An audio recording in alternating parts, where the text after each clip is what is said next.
Bright Tuty. Every student matters.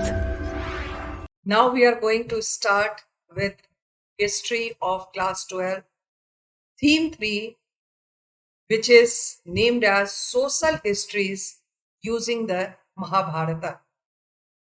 Before we study the social histories using the Mahabharata, it is necessary to understand actually what social history means. What is the meaning of this social history?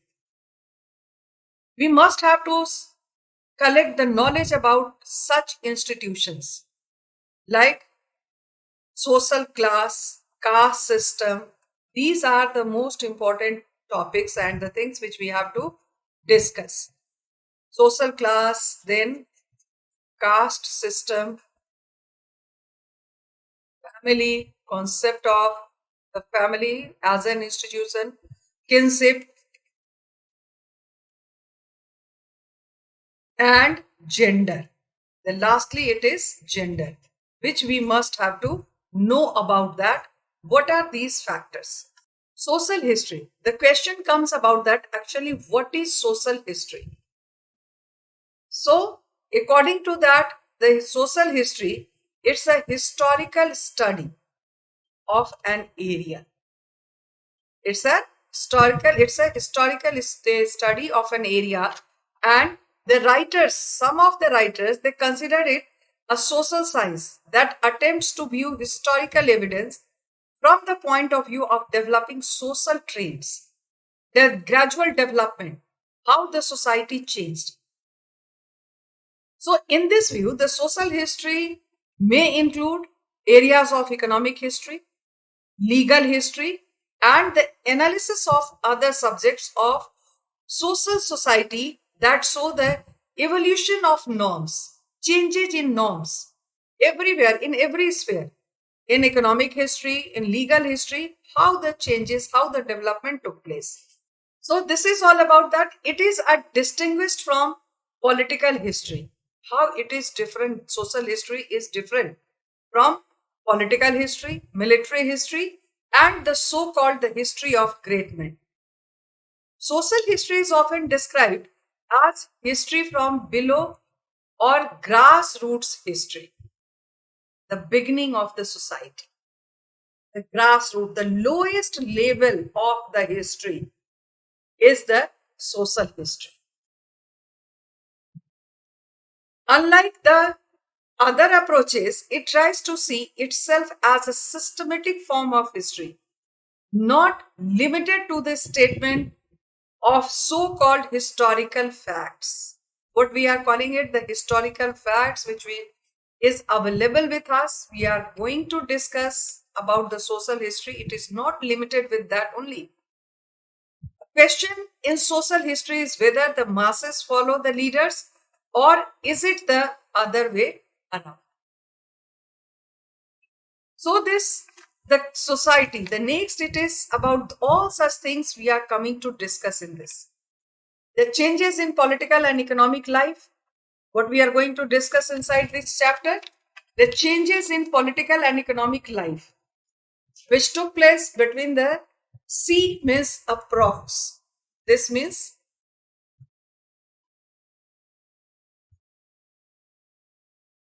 approx 600 BC to 600 CE Common Era, which influenced early Indian society. This chapter discusses issues in social history, including class, caste, kinship, gender.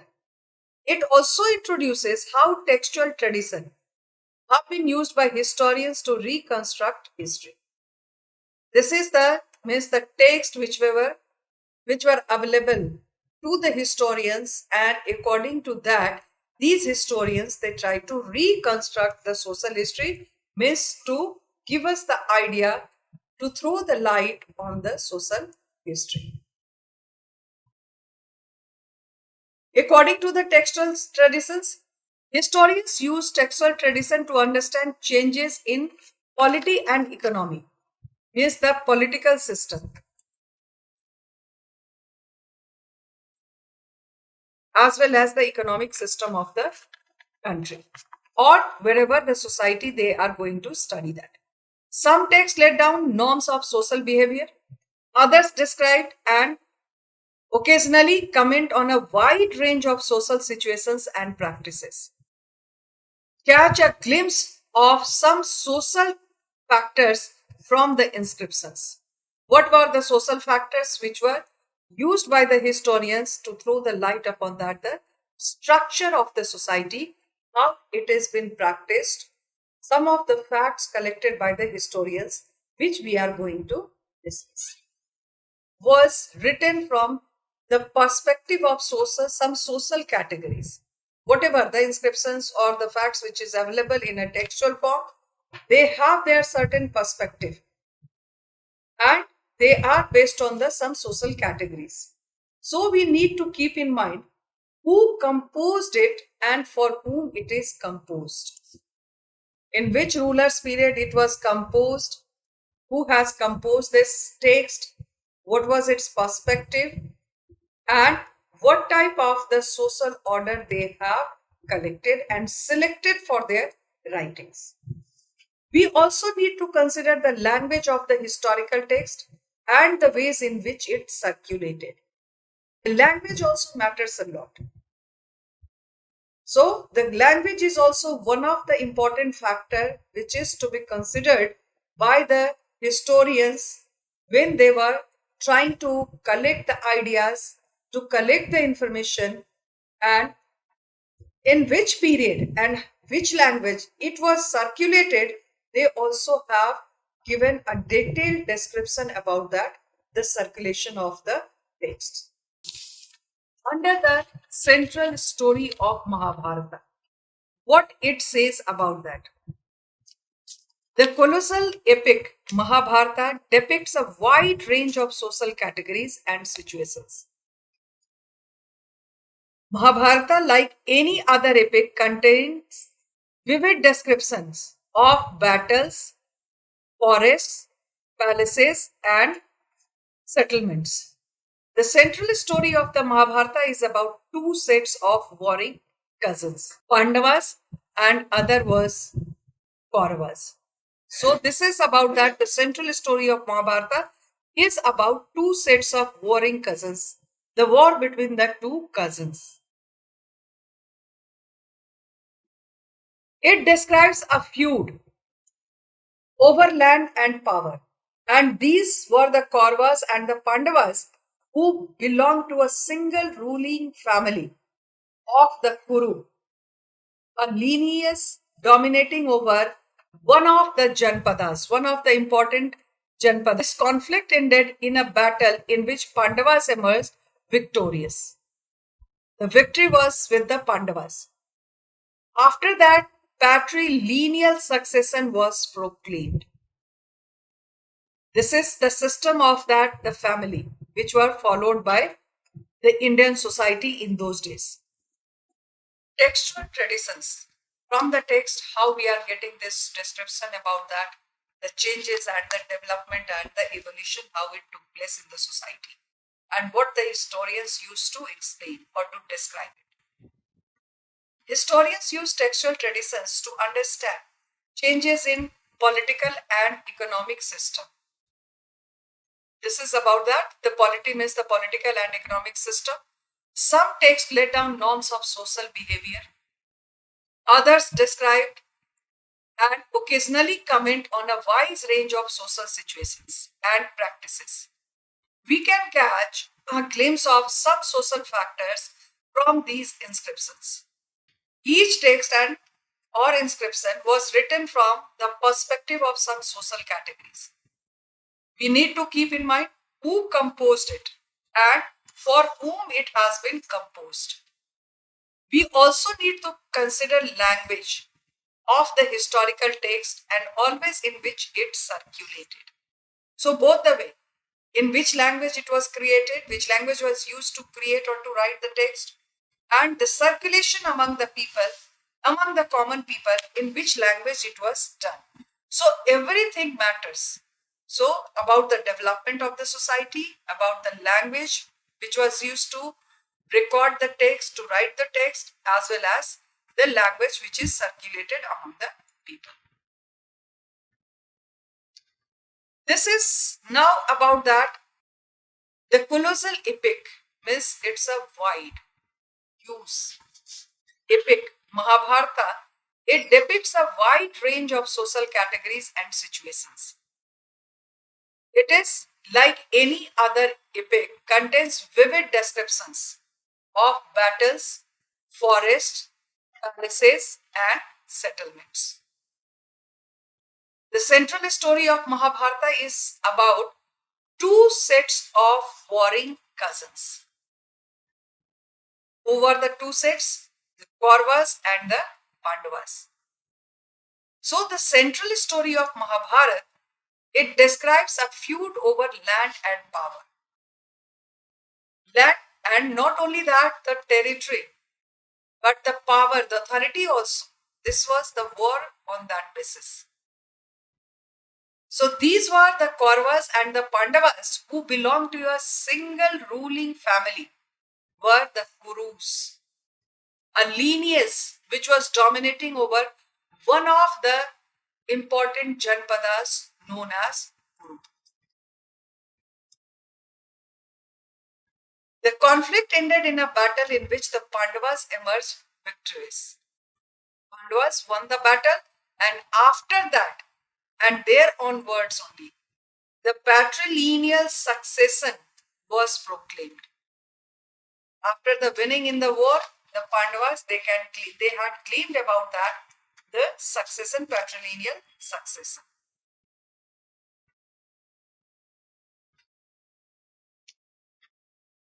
Before to reach or to start with this, the Suthankar and the critical edition of the Mahabharata, just giving you a miss in a short, a brief description about that the caste system, how it was followed in our country.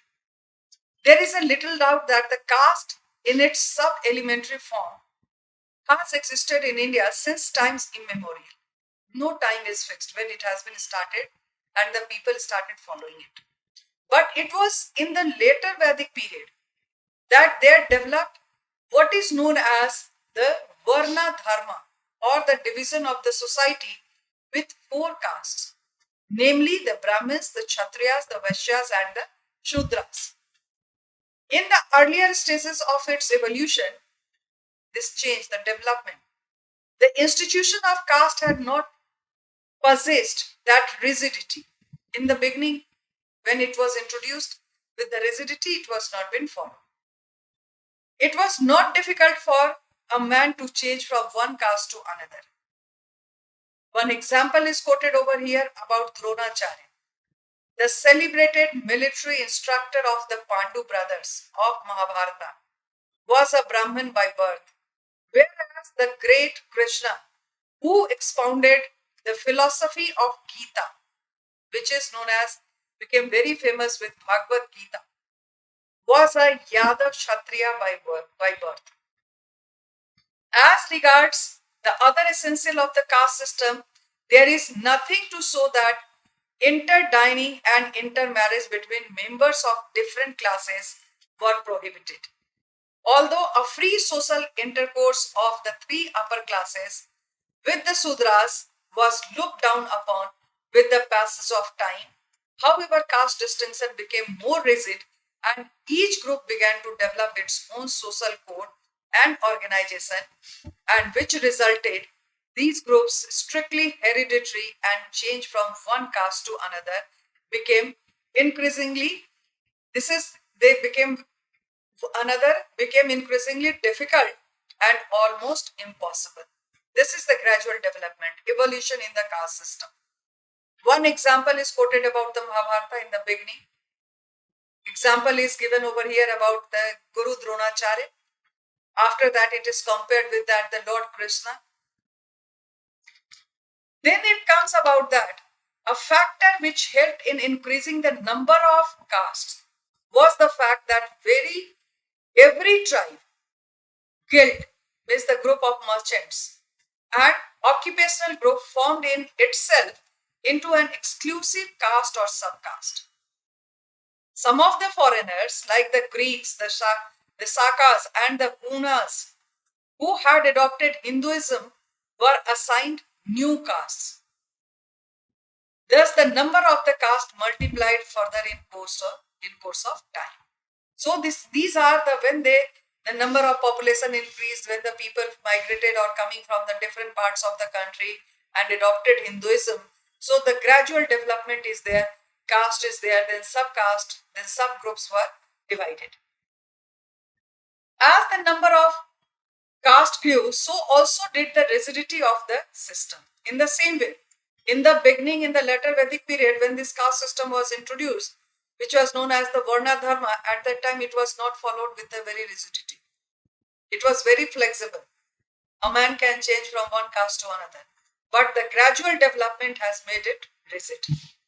The settlement of the Muslims as rulers in the country also contributed to the rigidity of the system. If they could not drive them out of the country, the Hindus endeavor to maintain their social and religious customs intact by taking shelter behind the caste system.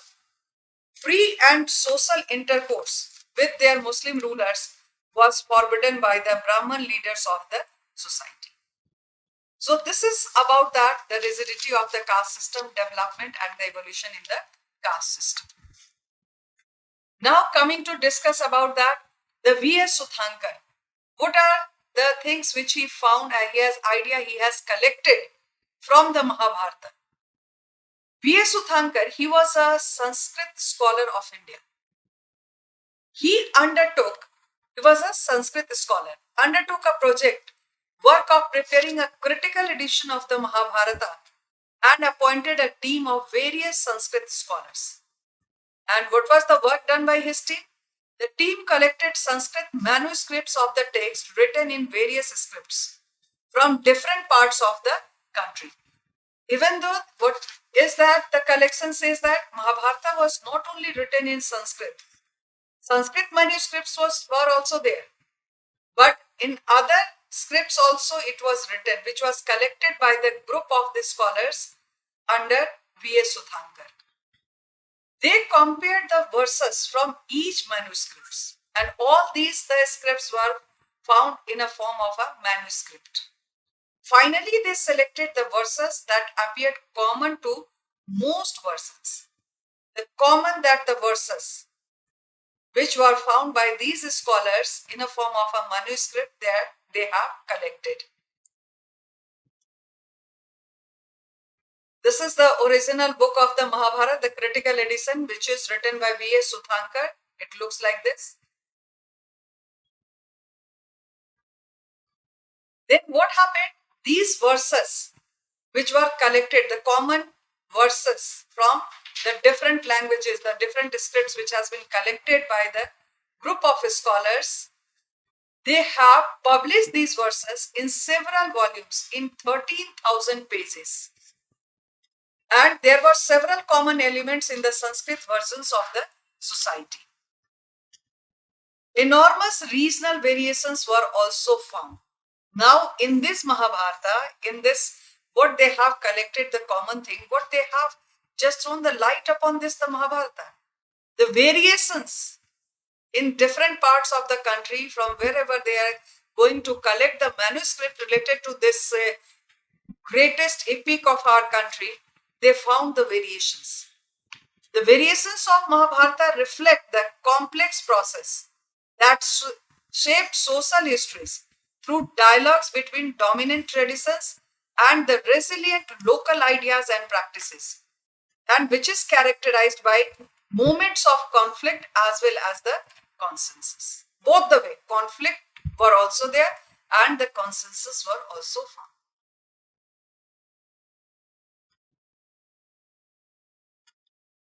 Then structure of family, kinship, norms of family and kinship. This is all about that, the kinship and the marriage. Kinship is also the subject of study of the social history. Man is a social animal. This all of us, we are knowing about that. Without the society, man cannot survive. So he does not live alone in society from birth till death. He is surrounded by a number of people and comes into contact with various types of people such as relatives, friends, neighbors, etc. Man comes into contact with those who are related to him either on the basis of the blood or marriage. Now coming to discuss about that, the family, the structure of the family, how this develops. Then it is about that either they are related to their on the basis of blood or marriage. The relations between which is based on blood or marriage may be close or distant. The bond of blood or marriage which binds people together in a group is called kinship. So this way the kinship is been defined. This is what it says. All the families are not identical. They vary in terms of numbers, relationship with each other, and the other kinds of activities that they share. Very often, people belonging to the same family, they share food and other resources. Like they are living together, they are working together, and they are performing some rituals together. Families are generally a larger part of the network of people known as the relatives or kinfolk. This is the definition of this kinfolk. This familial ties are based on blood and regarded as natural.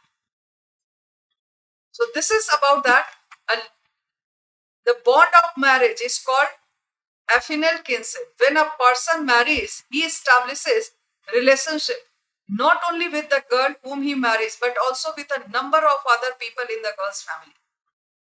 A host of relationships are created as soon as marriage takes place. For example, after marriage, a person becomes brother-in-law and son-in-law. These are the examples quoted. The bond of blood is called, this is the consanguineous kinship. The consanguineous kinship are related through marriage.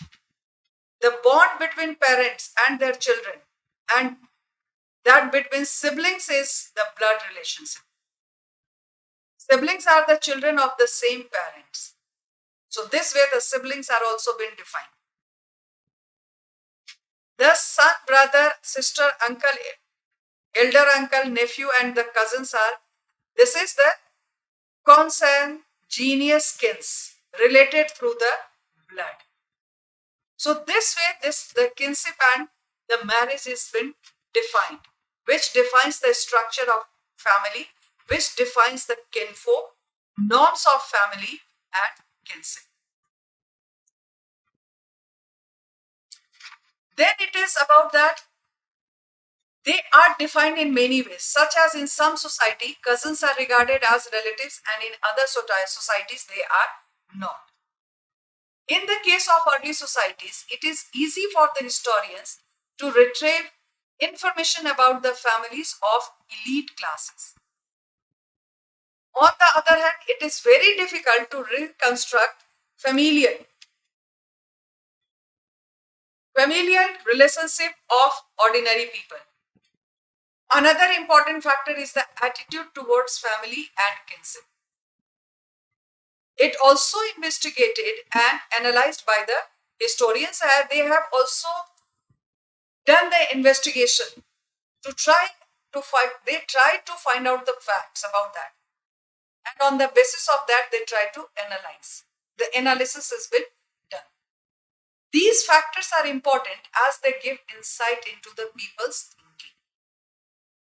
Because with the people's thinking, only all these ideas are written or collected by the writers or the people who they are speaking or telling about that, the structure of the society.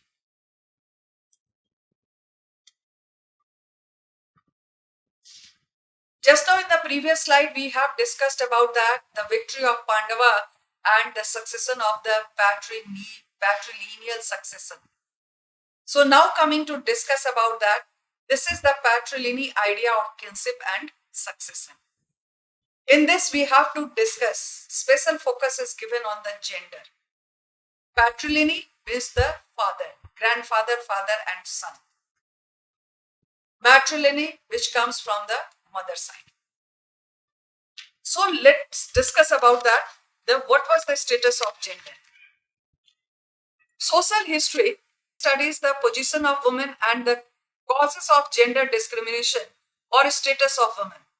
Unlike the Western countries, in India, women did not enjoy equal status and rights with men in the social, political, and religious fields. They were ill treated and did not get any share in the family property. In ancient time, one example is quoted over here about that. The ancient time, the women were highly respected among the composers of the Vedas. During the Vedic period, women were highly respected. Names of some ladies are mentioned. Marriage was sacred ceremony. Women had the freedom of choice of her partner. Whatever that, the Swayamvar concept was there, where the means that some of the event has been explained in Ramayana and Mahabharata and some of the other stories as well, which is proved by the practice of Swayamvar. Polygamy was rare. Widow marriage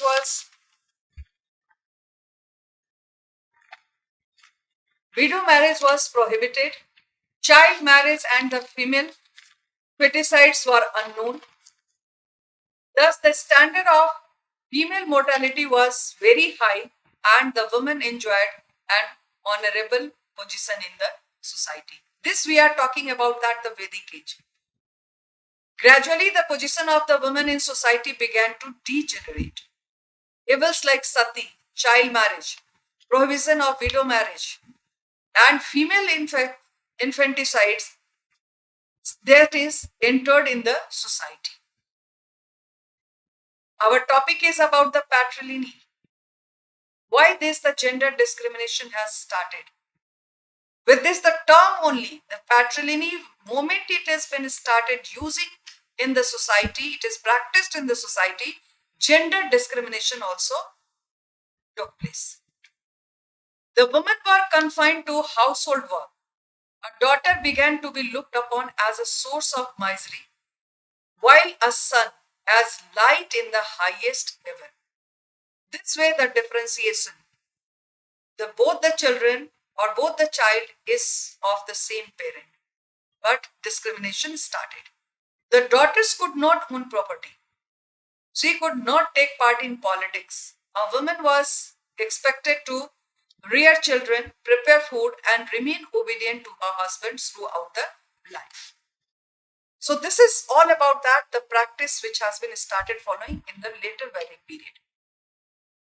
The women in general have been emancipated and are playing a commendable role in all the phases of life, but unfortunately most of the women, particularly the poor and the village women, still suffer from many disabilities. Now there is a difference between the thinking of the people in the urban society and in the rural society.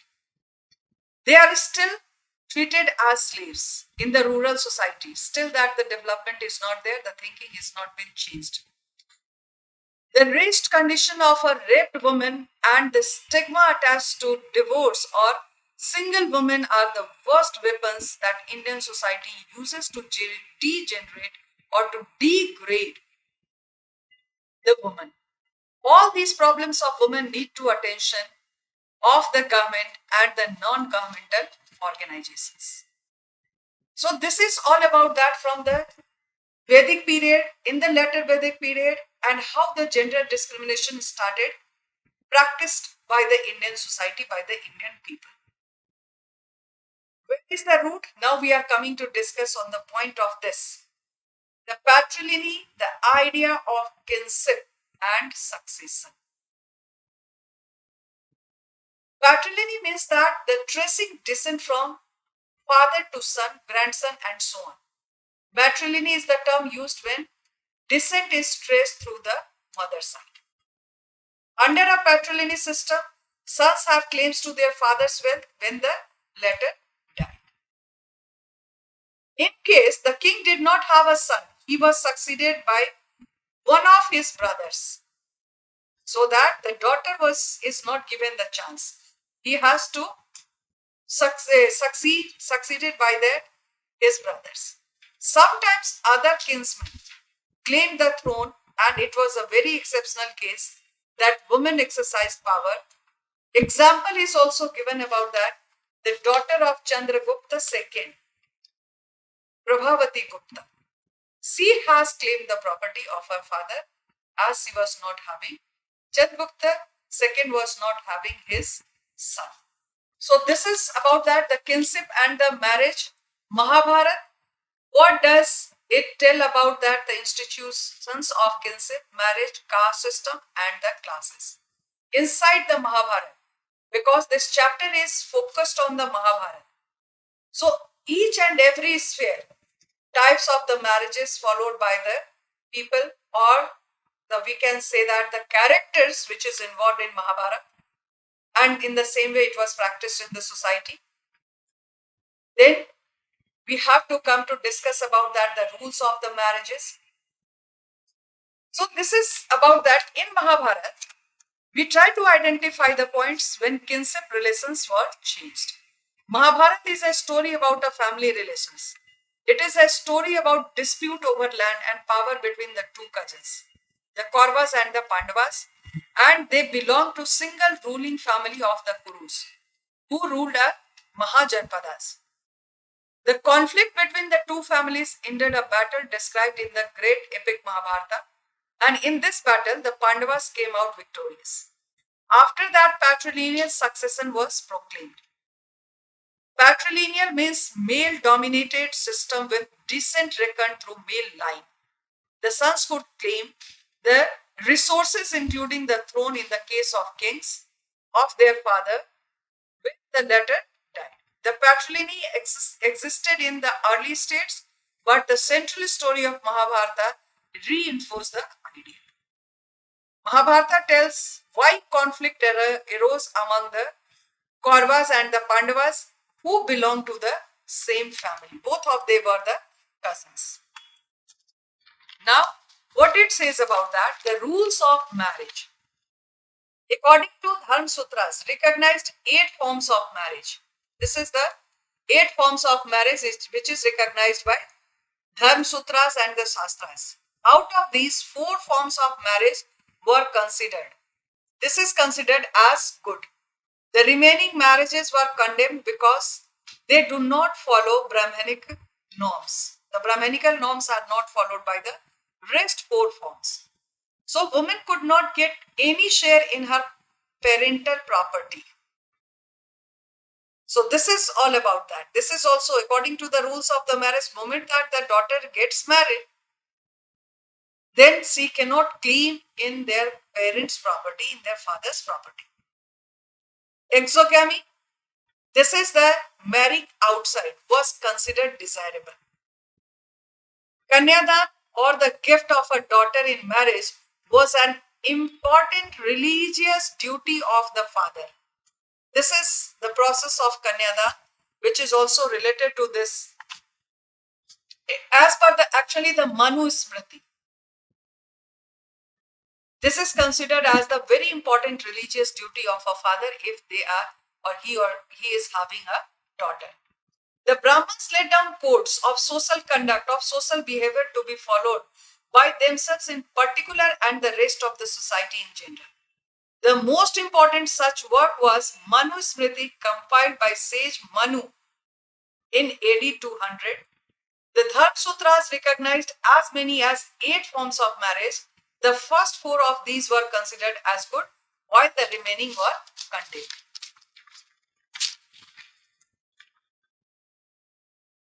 Then coming to this, the Gotras.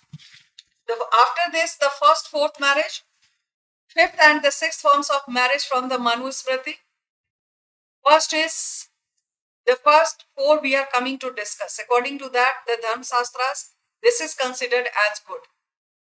The 8 forms are there. The first, 4th, 5th and 6th forms of marriage from the Manu Smriti, which we are coming to discuss, is from the Manu Smriti. First form, the gift of a daughter after dressing her in costly clothes and honoring her with presents of jewels to a man learned in the Veda, whom the father himself invites. According to the first category, it has been explained. So whatever that, this the costly, this the means jewels, jewelry, and the clothes were worn by the girl, she can take with herself. Then the fourth, which is considered as a good forms of the marriage, the fourth is about that, the gift of a daughter by the father after he has addressed the couple with the text. May both of you perform your duties together. This is in a form of an oath actually. The father gives their blessings to the new couple and has shown honor to the bridegroom. So that way the father also offers the sum of that, the amount may be in a form of a jewelry, gold, silver, and whatever it is. Fifth, which is the concept of that when the bridegroom receives a maiden after having given much wealth as he can afford to the kinsman and to the bride herself according to his own will. And the last one, which is the practice by the society in those days, the voluntary union of a maiden and her lover, which springs from desire. So all these, the four forms are recognized by the Manusmriti as a good forms of marriage. About that, those were the norms of the marriage according to Manusmriti. Now we are coming to discuss about the types of marriages. Endogamy refers to marriage within a unit, means the marriage inside one's own group. This could be a kin group, caste, or a group living in the same locality. Then it is known as endogamy. Exogamy, just the same with the English meaning only, outside one's own group or family or kin. Then it is known as exogamy. Polygamy or polygyny is the practice of a man having several wives. Polyandry is the practice of a woman having several husbands. Example, we will discuss about Draupadi having 5 husbands. Discuss about that, the Dharma Sutras and the Dharma Shastras. These are codes of social behavior meant to be followed by Brahmins in particular and society in general. How the codes of social behaviors is followed by the people in the society. They are written in Sanskrit. With the emergence of town, people from near and far met to buy and sell their produce and share their ideas in the urban social environments. So this is very important part to understand about that. What it says that when it was written in Sanskrit. First of all, the language used is Sanskrit. And the emergence of town people. When the concept of the trade and the merchant trading, the artisans, the art and crafts, when the separation was done with that, the agriculture along with that, the people who they are involved in that, the other commodities in the production of the other commodities. So with that only, who they are from near and far, they met to buy and sell their produce and share their ideas in the urban social environments. When the people, they move from here to there for this means the selling of their products, their produce, they interact with the people, urban social environments. This might have led to the questioning of earlier beliefs and the practices. Now the question is started. They have started correlating it with that, how these were practiced in the early days. It was to meet this challenge that Dharma Sutras and Dharma Shastras were compiled. This is now the challenge that meet with what? These are the books written by the Brahmins. They have started compiling it. With this only, the concept of Gotras, that also started practicing in the society. Gotras refers to the name given to a particular group of people on the name of the Vedic seer. Their forefather so as to establish kinship between them. The system of Gotra and the significance to the woman. How this the Gotras and how it is important for the woman. How the woman's life is again, can say that, disregarded. They are not getting the confidence. The Gotras where they are born is been changed after their marriage. So it is written the system of Gotra had significance to the woman. Is it or not? So women were expected to take up the Gotra of her husband upon marriage and give up their father's Gotra. So all such things have been developed by Dharma Shastras and the Dharma Sutras. Members of the same Gotra could not marry. When we examine the names of the women married to the Satvahana rulers, we will find that many of them had names derived from their father's Gotras, such as Gotama, Vasishtha. These are the names which has been used. So the Gotras of the women, this is from the 1000 BC onwards. The Brahmins began to classify people in terms of Gotras. Each Gotra was given the name of the Vedic seer. All belonging to the same Gotra were regarded as his descendants. There were two important rules about the Gotra. One is women were expected to give up their father's Gotra and adopt that of their husbands on marrying. Second, the members of the same Gotra could not marry. This is the rule. This is the norms. Now we consider the names of the some men and women which were derived from Gotra names. We have the names of ruling lineages such as the Satavahanas who ruled over a part of Western India and the Deccan in the 2nd century BC. Archaeologists also have discovered the facts which help to trace families including the marriages. Some of the Satvahana rulers, this is quoted as an example. Some of the Satvahana rulers, what it is saying that polygamous, they had more than one wife. Wives of many of them had names derived from their fathers, such as Gautama, Vasishtha, their fathers' Gotras, instead of adopting the names derived from their husbands' Gotras. This is practiced in the Western and the Deccan India in 2nd century BC. Besides some of these, women belonged to the same Gotra. There were also marriages within the kin group. They did not go for the exogamy, endogamy was done. Such marriages among kinfolk, such as cousins, ensured a close-knit community. Then, other is given about that, the importance of mothers. The Satvahana rulers were identified through the names of their mothers. It seems that mothers had an important position in the family. But we have an instance of Mahabharata that Duryodhana ignored the advice of his mother Gandhari when he told him that there is no good in a war and that he should not set his mind on it. And finally, what happened ultimately?